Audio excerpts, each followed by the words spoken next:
അത് വായിൽ കൊള്ളാൻ പറ്റൂല, അത്രയ്ക്ക് കടുത്ത ഉപ്പായിരുന്നു. ചിലവർ പറഞ്ഞ കടൽ വെള്ളമെന്ന്, ചില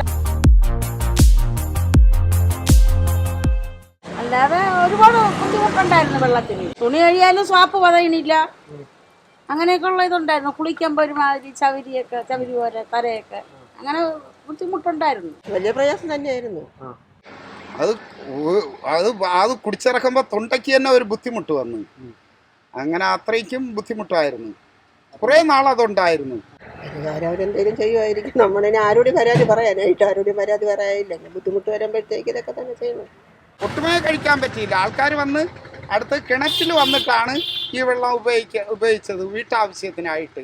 ഇല്ല, ഉപ്പ് വേണം. ഞങ്ങൾക്ക് 2-3 ആഴ്ച വരെ വെള്ളത്തിന് ബുദ്ധിമുട്ടായിരുന്നു. ഇതൊക്കെ തന്നെ കുളിക്കാൻ നനയ്ക്കുകയും കുടിക്കുകയൊക്കെ ചെയ്തു. ഒരു കിണറുള്ള വീടുകളിൽ ചെന്ന് വെള്ളം എടുക്കൊണ്ടുവന്ന് ബക്കറ്റിലൊക്കെ കുടത്തിലൊക്കെ കൊണ്ടുവന്നൊക്കെ ഉപയോഗിക്കണേ. കാരണം കുടിവെള്ളം നമുക്ക് എപ്പോഴായാലും അത് പ്രധാനം തന്നെയാണ്. കുടിക്കാനുള്ള വെള്ളം, അല്ലാതെ ഇങ്ങനെ ഉപ്പൊക്കെ ആകുമ്പോൾ നമുക്ക് ബുദ്ധിമുട്ടല്ലേ. ആഹാരം നമ്മൾ കിണറ്റ് വെള്ളമാണ് എടുത്തത്. അപ്പുറത്ത് നമ്മളെ വീടിൻ്റെ അപ്പുറത്ത് കിണറുണ്ട്. ആ കിണറിൽ നിന്നാണ് വെള്ളം എടുത്ത് കഞ്ഞിയും ചായയും ഒക്കെ ഇട്ടുകൊണ്ടിരുന്നത്. ഇവിടെ കുഴൽ പൈപ്പാണ്, അവിടെ നിന്നാണ് എടുക്കുന്നത്. അത് ഉപ്പില്ല. നമ്മളെ ഈ ഇവിടെ അത്രയും ഈ പൈപ്പ് വെള്ളം തന്നെ. ഞങ്ങളെ വീടിൻ്റെ അപ്പുറത്ത് മാത്രമാണ് ഒരു കിണറുള്ളത്. അതുകൊണ്ട് അവിടെ ഒന്ന് കിണർ വെള്ളം എടുക്കും. നമുക്കറിഞ്ഞൂടെ, വെള്ളത്തിൻ്റെ മാറിയപ്പോൾ ഞങ്ങൾ ഉപയോഗിക്കാൻ തുടങ്ങി. അതുവരെ നമ്മൾ എടുക്കൂലായിരുന്നു ആ വെള്ളം.